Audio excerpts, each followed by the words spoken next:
Let me tell you, I know the words. I've sang it thousands of times. Go on, sing it, Eamon. What am I singing? Right song. Well, I've been walking these streets so long, singing the same old song.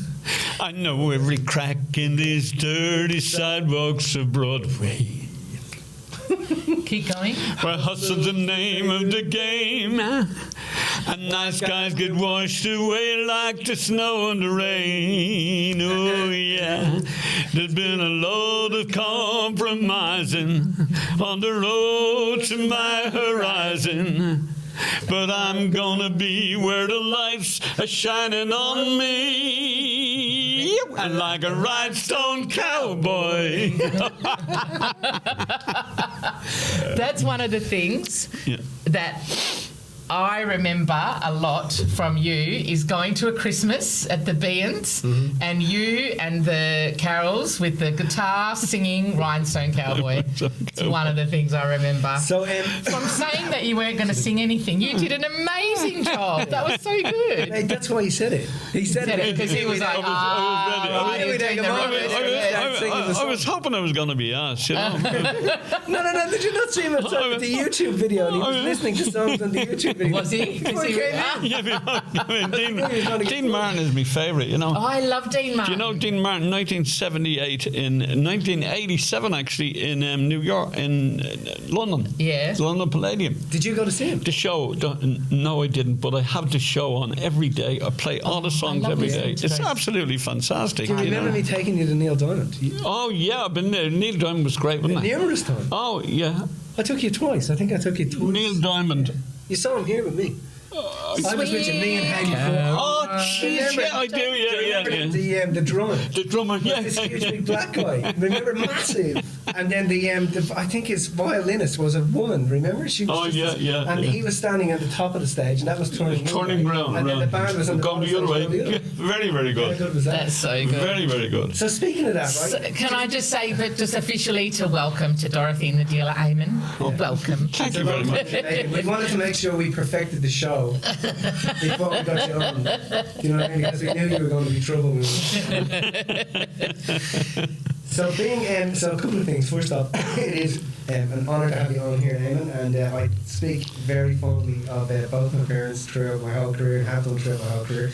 Well, the reason we have you here is because we want to put you on the spot with some stuff. Are you okay? Don't be doing that to me. Just don't ask me my bank account details. You're not getting them till I go. Or IP has to be on top of my name then. You're not asking me age. And don't ask me age. No, that's fine.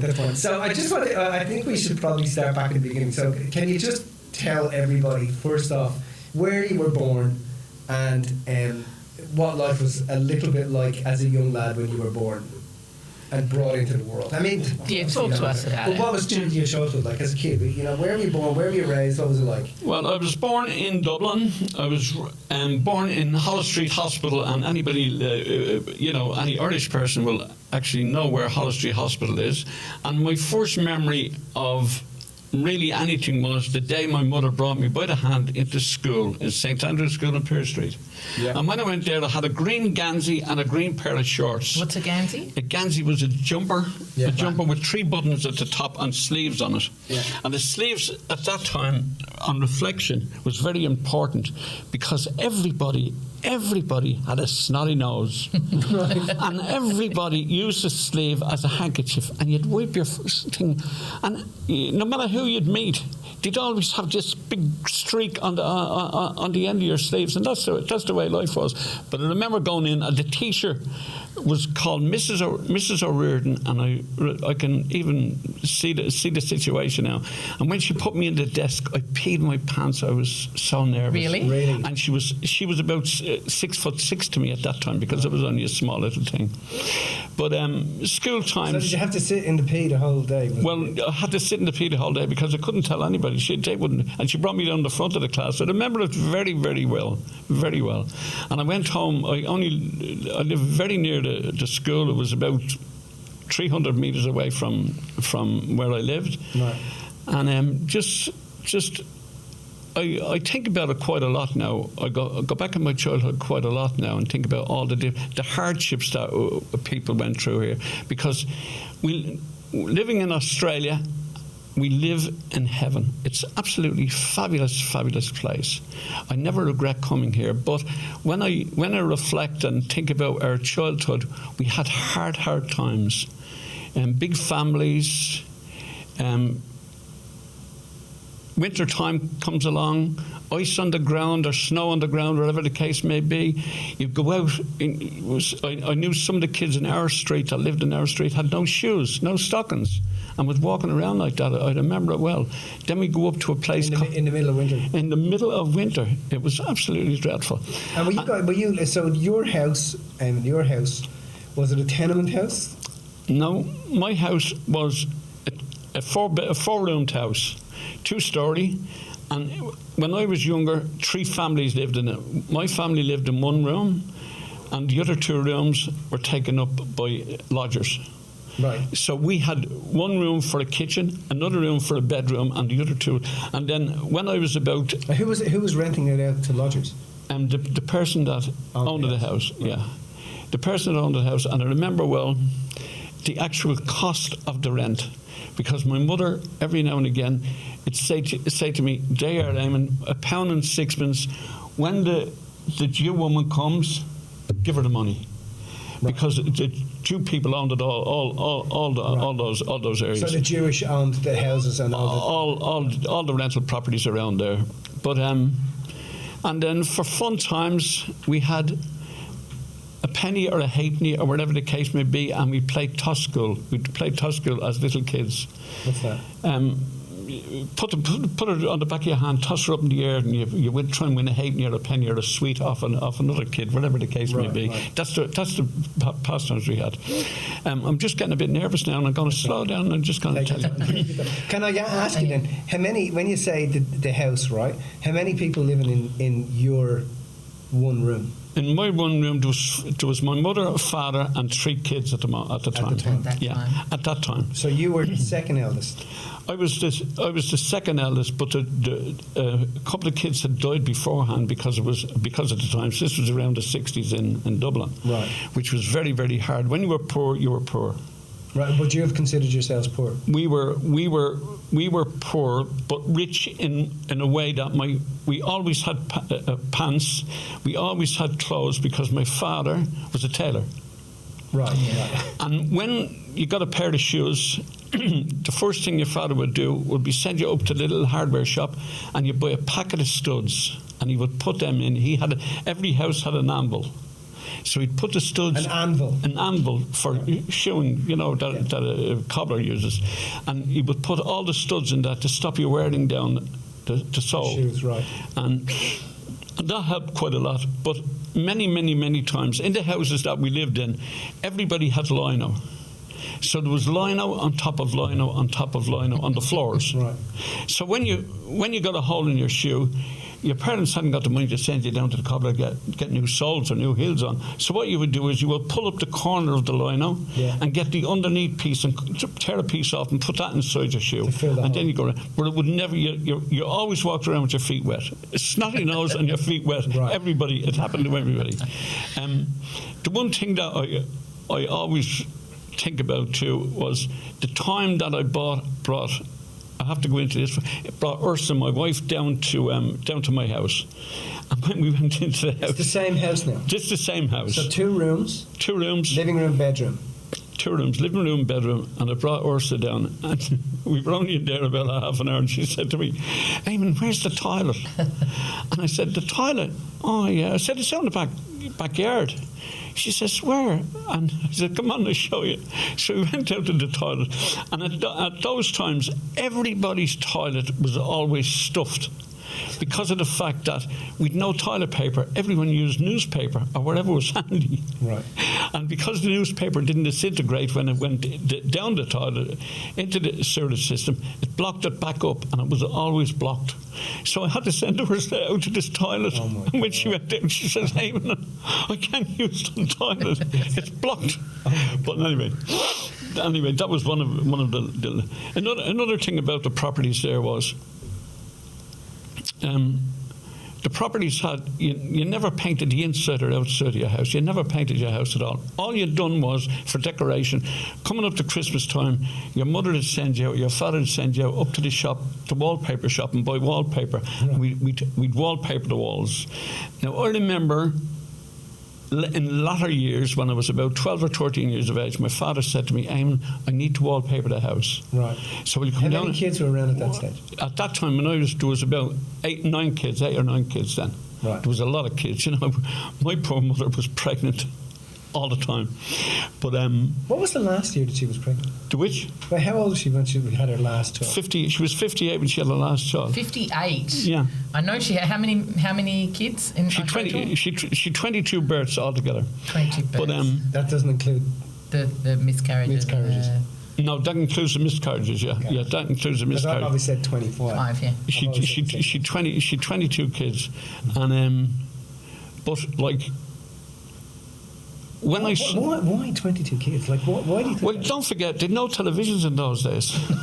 And another thing they had too, and I remember it well, every Sunday, my father would get a big bag of loose peas, these peas that you would steep, you know, mushy peas. Yeah. And he would start at the top of the stairs, and he'd throw them down the stairs, and all the peas would go everywhere.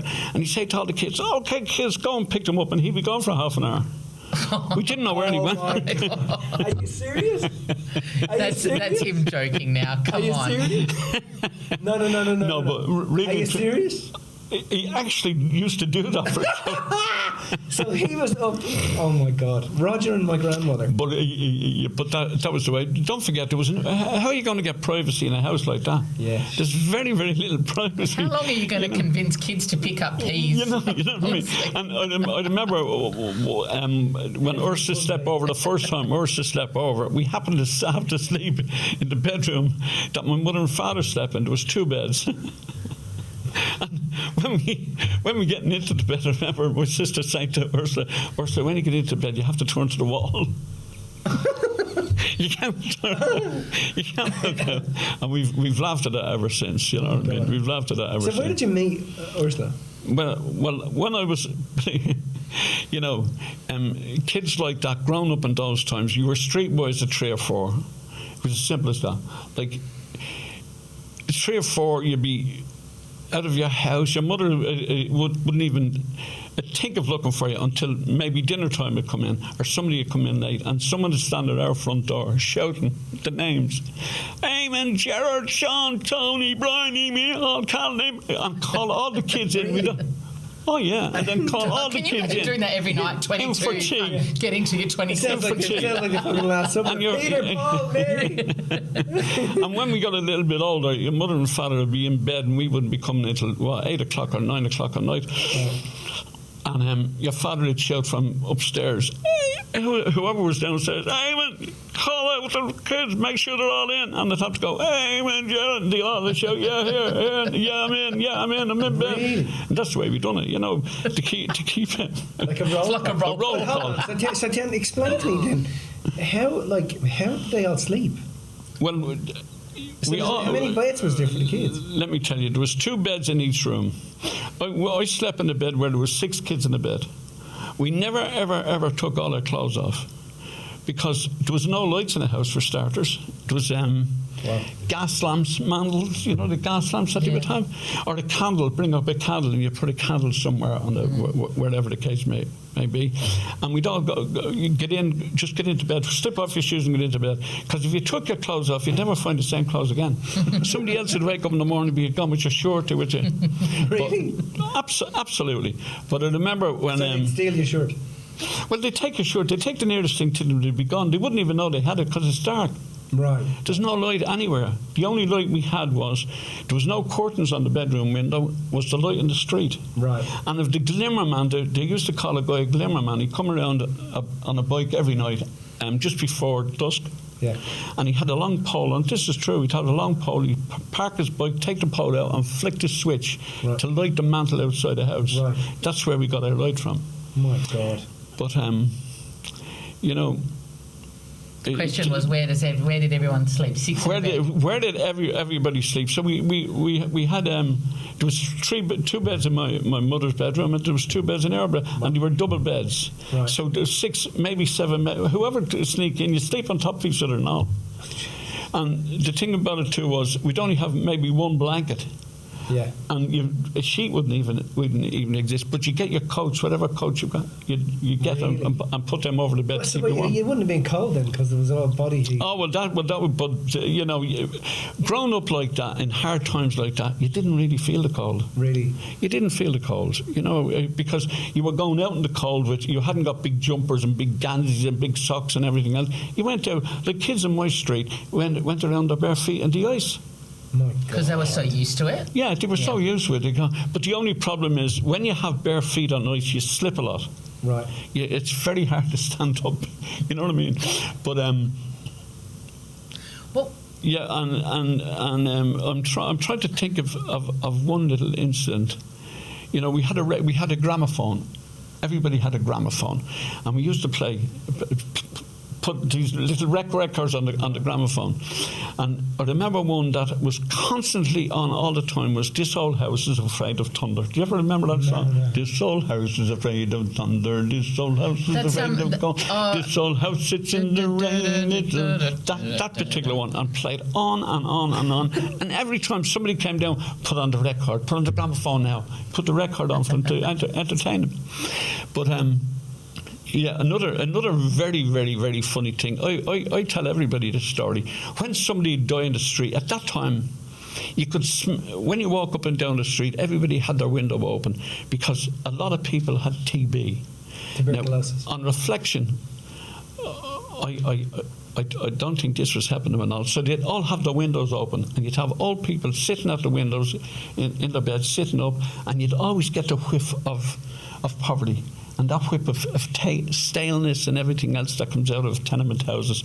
And you know, one thing. Just explain what a tenement house is. A tenement house is a house maybe 3 or 4 stories high, and everybody would be renting a room.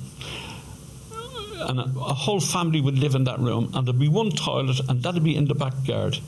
And it would be never, ever, ever cleaned. I'll tell you what the condition of the toilet was. The dirtiest toilet that you've ever been in your life. That's exactly what the regular toilet was in those days. Right. But who's going to clean it? No sense of hygiene. No, there's no. And the thing about it was there's maybe 20 people living in the house, maybe 25 people living in the house, and a lot of them are kids. And what do kids do? You know, they go the time, they just run off and do whatever they have to do. Yeah. You know what I mean? Yeah. That's.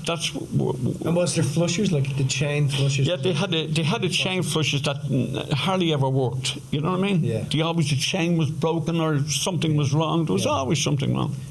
But so go back to the story. Yeah. You were walking along. You could smell the poverty. You could actually smell the poverty, and it's something that never ever leaves you. I can even now I can get to smell that poverty, and people. Instead of curing them, I used to think it would kill them. But I have to tell you what, when somebody had died... what was curing them? Sitting in the window getting fresh air? Yeah, getting fresh air. You thought it was killing them? Yeah, well, no, at those days I thought it was curing them. Now I think it was killing them. Yeah. Right, okay. You know what I mean? Now on reflection I think, geez, hold on a minute, they shouldn't be doing that. That was the wrong way of doing it. Or they'd take them out and they'd bring them up to the hospital and put them out on the verandas in the freezing cold, trying to cure TB.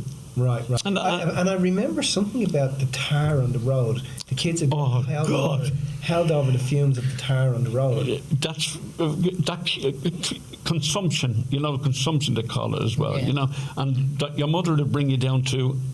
We lived beside the gas company, and the gas company used to have coke, and they would make coke, make tar, and make gas. Mm-hmm. And your mother or your father would bring you down, and they would hold you over the fumes to inhale the fumes of the gas of the coke.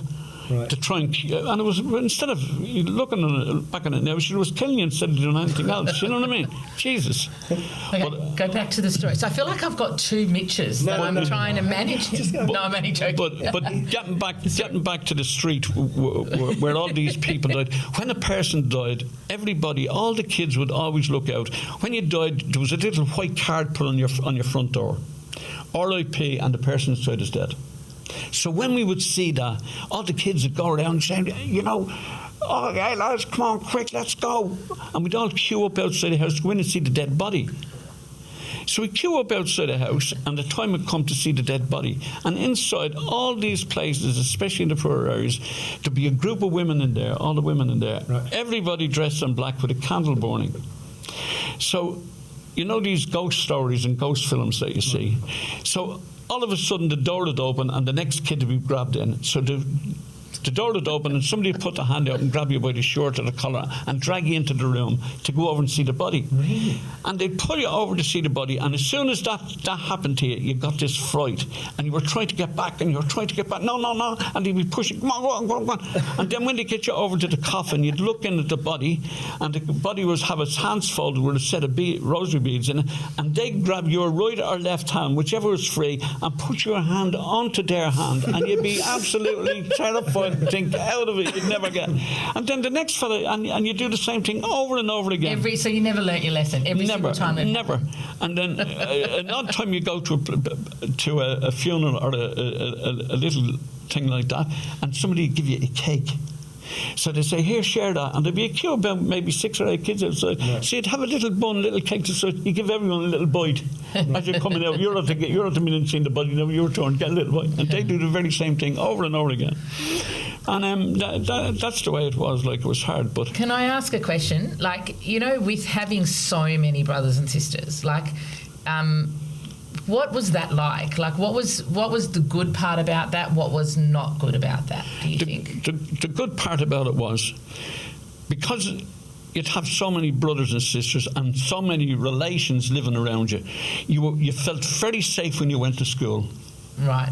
Because when you went to school, everybody bullied you. And having a name like Behan, or Behan as they called him in those days, they used to jeer you or say something. And Bachelors was a great company at that time, Bachelors Beans. So what they would say was, hey, Bachelor Beans. And then there'd be a big fight, a big mill. But all the kids, because there was so many of us, they'd be afraid to say that to us. You know what I mean? So we felt dead safe walking around. But other kids get bashed for their names and everything else, you know what I mean? And that's the way kids. So was alcohol a problem for families back then? Alcohol was a great thing when you were a kid, because don't forget, the only little recreation that we had was this toss school that we would have. You get a bicycle wheel with a tire on it and a stick, and you'd have races down the road with this. And then Friday night and Saturday night would come, which was great, because Friday night you went up to the local pub, which was only around the corner from us, went to the local pub, and you'd sit outside the local pub, a half a dozen kids waiting on the fights to start. So the men would come out waiting on the fights. So the men would come out that night after having a few beers, get out on the road, and there was always a fight. So they get out on the road and they take off their. Everyone wore braces. Right. They take off their braces down, open their shirt. They had a buttoned up shirt, that extra collar that you put on, and then they'd fight. Right. And they'd have to fight with their fists. If they used their legs around like this, all the kids would jeer them like mad. They'd never forget it. You know, dirty fighter and all this, and they'd stand there, and then afterwards, that'd last for about 4 or 5 minutes. Somebody else come along and say, stop this, and then they'd all be the best of pals forever until the next night. Till the next time they got a few beers on. But so do you remember watching that? Oh, without a doubt. There are things that plant in your mind you never forget. My God. You never. I look at the two parts of life: my Australian life and my Irish life. My Irish life in the early stages were very, very hard, and they were very hard on the parents, because the parents were. It wasn't that you were living from day to day. It was survival all the time. So was it the poverty? Do you think that made it hard? Poverty. They had nothing. What had they got? They had nothing. You went up the road, you got a head of cabbage. There was always a pot of potatoes in my house. We grew up on potatoes and porridge. A big pot of porridge in the morning. So, go on. I have to mention my eldest sister, that I'm very close to now, is her job was very, very hard, because she used to help my mother with everything. Right. That's Kathleen. That's Kathleen. So there was your brother? Jerry is Yeah. first, then you, and then Kathleen. Yeah, is that right? and then Kathleen came next, and Kathleen got all the jobs. And Kathleen used to have to wash the floor, wash that lino. And I always remember on our hands and knees washing the lino in the kitchen, in this little kitchen that we had. She'd be down on her hands and knees washing this, and the other kids would come in and walk all over it, and she'd be shouting, "Don't be walking on the floor till it dries." And then what she used to do was the local newspaper, the Herald and the Mail, they would take sheets out of that and put them on the floor when she'd wash that part of it, so you wouldn't put your foot marks on it again. Right. You know?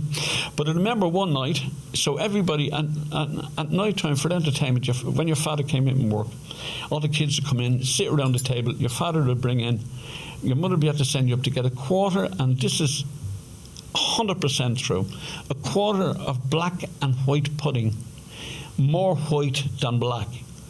Right. So you had this little piece of black and white pudding, a little piece of black, and your father would come in, sit there, and your mother would take out the loaf of bread, cut a couple of chunks of bread, and your father would get the pudding and he'd put it on little pieces and spread it like that, and hand it, everyone got a bite. And outside our house, and this is true as God, outside our house, all our friends, all our kids, it'd be standing outside waiting on a bite. So you bring out a cut of bread and you give everybody a bite. Wow. And if you hadn't got the black and white pudding to put on, or the white pudding to spread on it, you get a bit of sugar, which was very, very scarce in those days. A bit of sugar and margarine, and you sprinkle it on it, and you give them all a bite of that. My God. And that's the way those people lived. My God. You know. So what do you reckon was the toughest part of having the 22 kids and the so many of siblings in the family? So the good part is you got to feel safe. What do you think was the pain of that? The pain of that.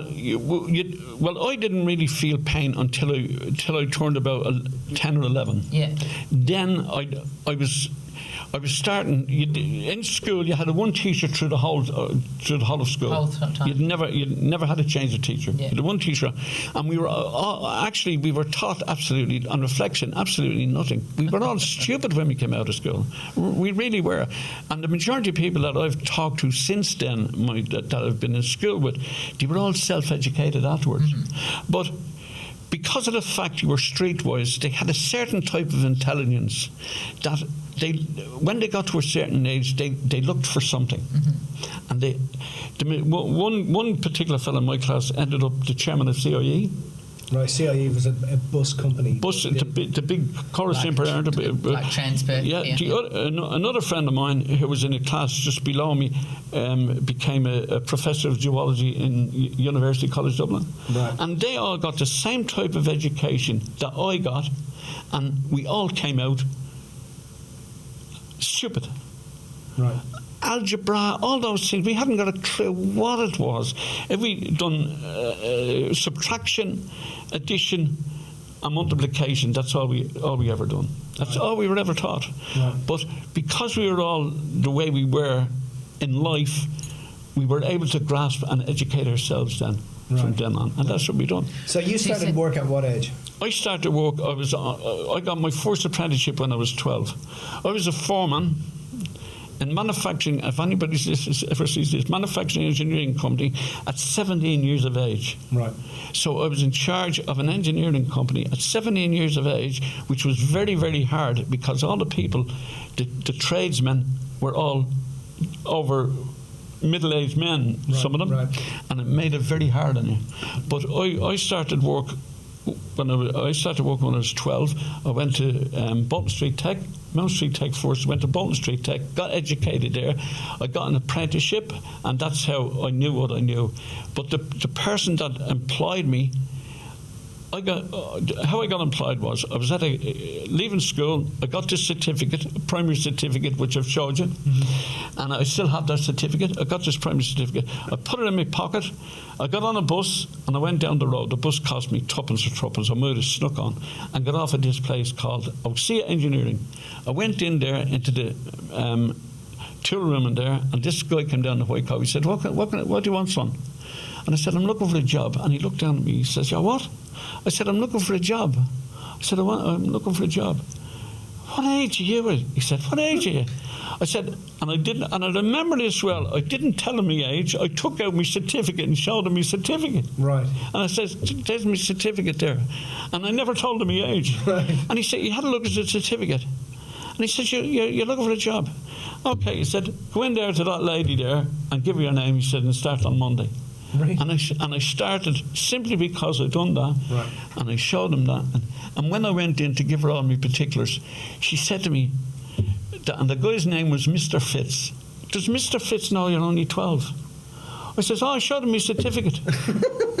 He says, that's fine, okay. And I started work there, and he took me under his wing, and it was in his... He left there and set up his own engineering shop, and then I started work from there. And at 17, I remember it well, we made the first bridge, and I was in charge of it, roll-on, roll-off bridge for Rosslare Harbour.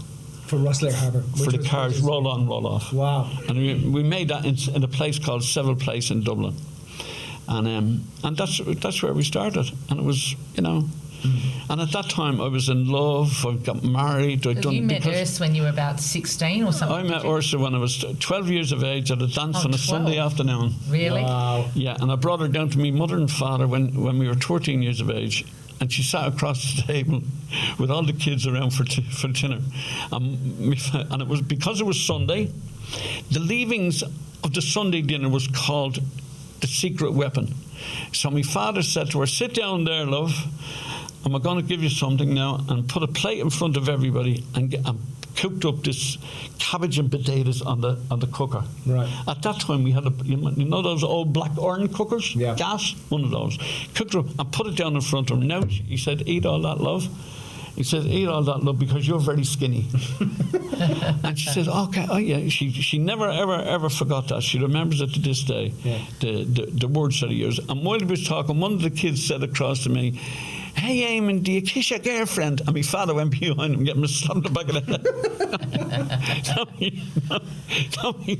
He still has that red mark in the back. No, but I mean, speaking of John, he was very good to Ursula. Ursula had come from a very, very bad situation. Yeah. And he had taken her in and taken her under his wing. And I mean, Ursula speaks to me all the time and all through my life has said to me, your granddad Behan, took me in like I was his own daughter, and protected me and fed me and would, take the food from his own plate and put it onto her plate so that she was, she felt. She said it was the first time she was ever amongst the family where there was so many kids, but they all loved each other. And there was fun and happiness and joy all the time. There was always crack going on, and regardless of what we made, like we went out, we got old bits of timber and made sticks and sold them for a penny, and we'd bring them into your mother at the end of the day and give, because somebody had to pay for the bread. You know what I mean? Somebody had to buy the loaf of bread, and somebody had to buy the good thing. Yeah. Even though my father, believe it or not, was orphaned. My father was in Artane orphanage until the age of 15. Was he? I didn't know that. He learned to be a tailor there. Wow. When he was finished, Is that St. David's? Yeah. Artane, where I went to secondary. That was an industrial school at that time. Holy shit. They used to take in all the. My father was in the Artane Boys Band, played the flute. No. He did so in Crow Park. I never knew that. I swear to God. He was orphaned out. Yeah. From what age? From their mother died when he was. There was 9 kids in their family. Their mother died when he was 5. Wow. And he went into the orphanage. Wow. And then how did he get out of the orphanage? Well, they keep it up to the time you're 16. He got out at 15, and they sent him to, because he was a tailor, he was at a learner's trade, they sent him to a guy in Monaghan. Right. A family in Monaghan that were doing clothes alterations and all that type of thing. He stayed there for a year and a half, and they treated him pretty bad. They used him for just getting a couple of dollars, a couple of pound or whatever the case may be. So he left there and he got he came back to Dublin on his own. He hadn't got enough bus fare, so he walked most of the way from Monaghan to Dublin and came into O'Connell Street, and his first it's not his first experience, but his first experience of being free in O'Connell Street, he saw this tailor shop, Harrington's in Abbey Street. He went in there, and your man gave him a job straight away. Wow. So within 6 months, he made him a partner. Wow. So he was a partner then only at a very young age. So then he decided he'd open a shop in Moore Street, which he did, and he had 3 people working for him. One of them was his brother, who lives in Adelaide, moved to Adelaide. Right. Paddy Behan, and his wife's name was Molly, and they moved eventually to Adelaide. And he had 4 people, but the problem was that to make enough wages for that every week was always a struggle. It never worked out good, you know what I mean? But one of his specialities was invisible mending. Right. You know, invisible, and everybody had an overcoat in those days. So what you do with an overcoat when it wore out? You didn't throw it away. You sent it back to him, and he turns it inside out. Right. So he takes it all apart, cleans it all up, and sews it back up and turns it inside out. Wow. And that's what he done. And that used to cost 30 shillings, £1 I remember I got down and I was making me Holy Communion. And I went down, and my granddad was to make a suit. He used to make a suit for all the kids for their Holy Communion. That's my dog. That's the dog. That's my dog. Don't kick the dog out. Eamon loves dogs. No, but I'd go down, and I'd go down and I'd go into the workshop. And I always remember my granddad, because my granddad always smelled the cigarettes. Smoked Camel cigarettes, didn't he? Camel cigarettes. Remember that? Or roll-ups. He'd have roll-ups, yeah. And his lips were always pierced, and his fingers were always yellow from holding needles and sewing. And I remember I went down to get my to get measured up, and I go in with Ursula, and I'm up the stairs, and I remember it's up the stairs, and there was clothes everywhere, piles of clothes. And he says, "Come in now." And I go in, and he says, "How are you, son?" And I'm, "Good, Grandad. How are you?" "Good. Now you have to get your pants off. I have to measure your pants." And he made me take my pants off, and then. And there's lots of people sitting around, and what does he do? He pushes me out in the middle of the floor because I was in my jocks, just because he thought that was hilarious. And I'm like, Jesus, and I'm trying to hide behind the counter, and he's laughing his head off. He thought this was the funniest thing, and but he was just. He was just such a warm man. Yeah. He was just such a warm man. He would constantly make sure that you know, he'd always give you a pound. He'd always sit in me, you know, he'd sit in his knee. He'd always, you know, he was just always kind to me, and he was, you know, I only had a certain amount of time with him, but he was always just a lovely, lovely, lovely man.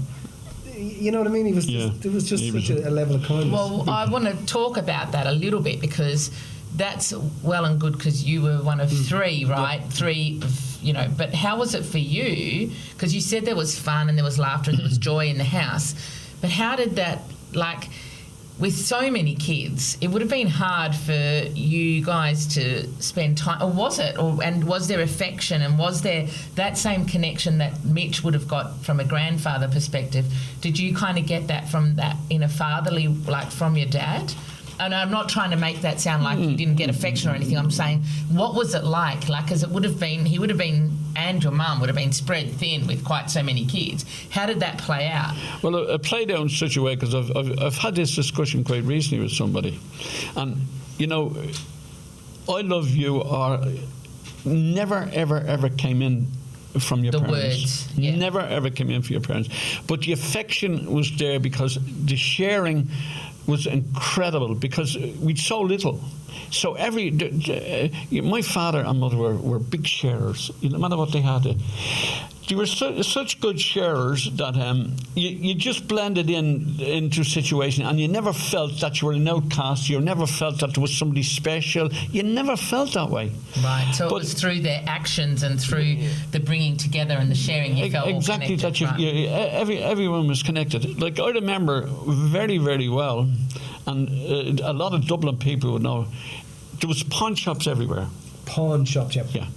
So when you come along and you make a communion, your mother would get the money from the diddly that you'd be at it collecting, and you go down to buy a pair of shoes. So just so people understand, a diddly is when you make a communion, you're taking it around from house to house, from family member to family member. Yeah. And the house you're taking to, they would give you money. Cash, and then so were you guys making your communion every week? Well, there was going around. But I just tell you how hard it was for people. So what you do was, my father would make a suit. for you, because my father was a tailor. Yeah. So they didn't, not like the other kids wouldn't have a suit. Yeah. So we'd have a suit and we'd have a pair of shoes.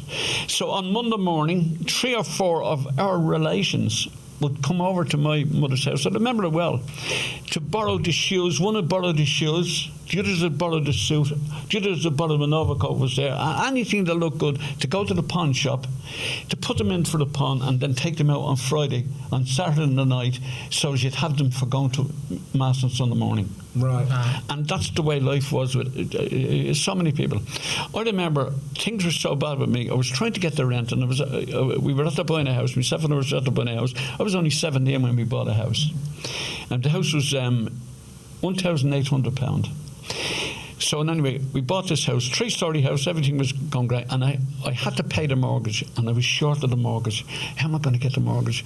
Because in those days we smoked, in those days we had a pint, and the environment that I was in, because I was in charge of this workshop, you had to have a certain little bit of a status, bit respect from the men, you know. Right. And the relaxation thing was you'd have a smoke or whatever the case may be. But the wages was very, very small. And I remember this Monday morning thinking, geez, where am I going to get? I have to get it. And taking my watch off and on a bicycle going down by Eamon Street station, going into the pawn shop and pawning my watch for £1.50. So you could pay the mortgage. To get the £1.50 to pay the mortgage, till my next payday to come along and do it. Did you get the watch back? Oh, got the watch back eventually, but I had to because Ursula knew I had a watch and I couldn't, you know. Where's the watch? Oh, I don't need it tonight, love. All right, everything's grand. But anyway, that's the way it was. But we had it. We were very, very blessed with the parents that we had.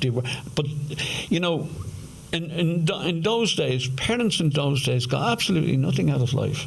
Their big outing was down to Sandymound Strand or to get on a train. I have to tell you this quick story.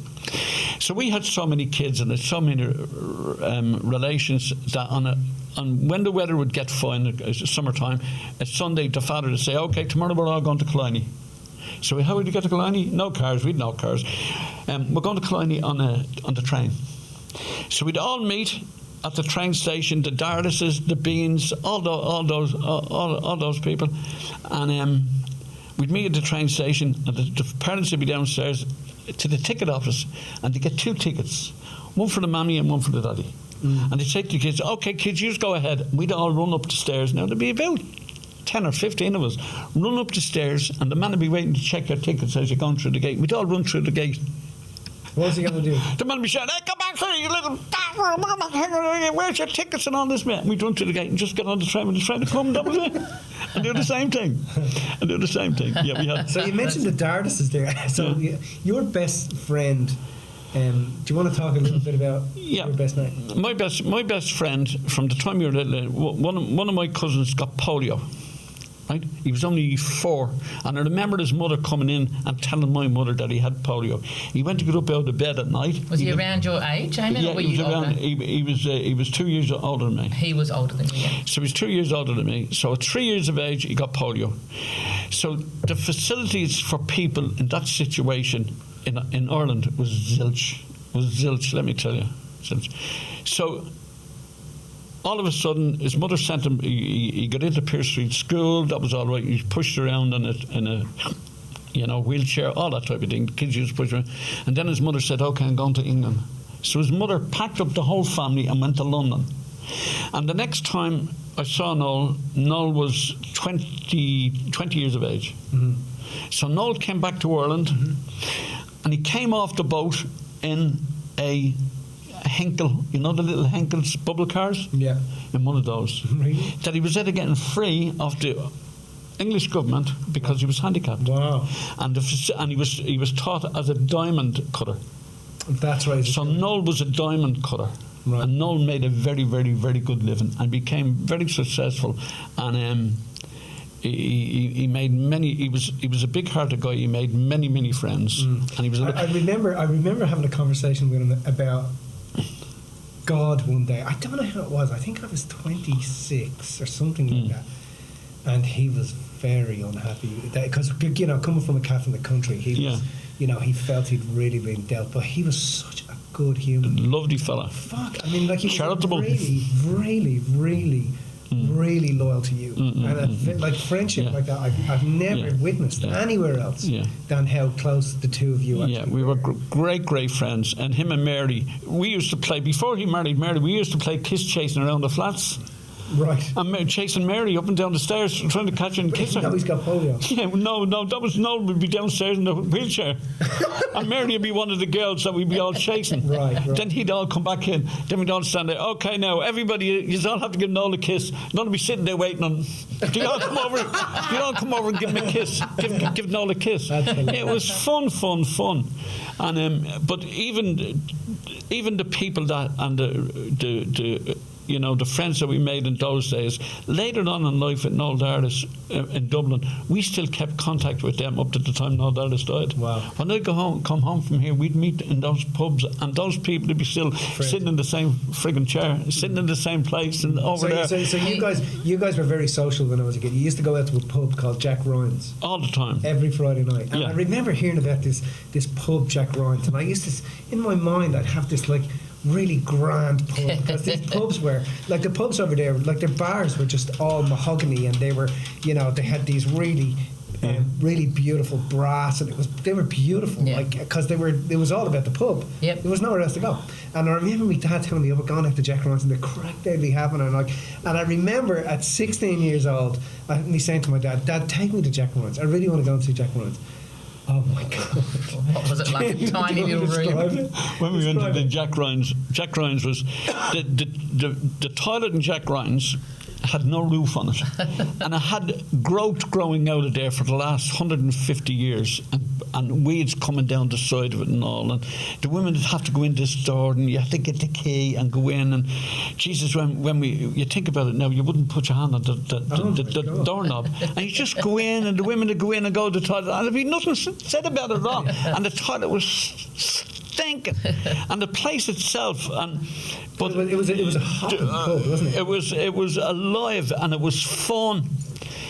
It was fun, and it was really, really, really. And I never didn't drink at that time. I didn't drink.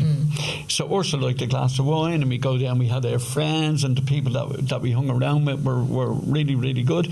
And you had a camaraderie thing. It was great, and you also look forward to it. It was your highlight of the week. Yeah. Just go down to Jack Ryan's now on Saturday and Sunday night. Yeah. You know what I mean? Go down there and sit down and have fun and all of those. Yeah, it was. I mean, I know that from what Mitch has said to me in his memories of childhood was how much you guys socialised. And one of the other things he used to always say was really about your friendship, and how your friendship with Noel was very, very important to you, right? Yeah. Tell us, what's your most famous saying, Eamon? The most famous saying about friendship that you would say? You've said it to everybody. If you have one... If you have one good friend in your life, let me tell you, you're very, very blessed. One good friend on your deathbed, right? On your you have loads of. Let me tell you, I tell it to the kids all the time. You meet acquaintances, and the kids come along and say, "Oh yeah, well I'm not going there. I'm going out with my friend." They're all acquaintances. They will pass through life. In 5 years' time, you might know them. Yeah. But the friend that you make, you're gonna make forever, and the friend will do anything for you. And the most important friends in your whole life are your family. Never, if you fall out with your family, fall out with them for a day. We're human. We fall in and out all the time. It's a human thing. But make it up and sort it out, because at the end of the day, when you're lying on that bed, the only person that you have beside you is going to be your family. And that's what it's all about. So here's what we're going to do. Shall we leave it there for the moment? Yeah. Because I think we've been chatting for a while, and then what we might do is come back and do part 2. What do you reckon? Sure. Yeah. Sounds great. Have you enjoyed it so far? No, that was very, very good. There was some... To tell you the truth, no, but I see...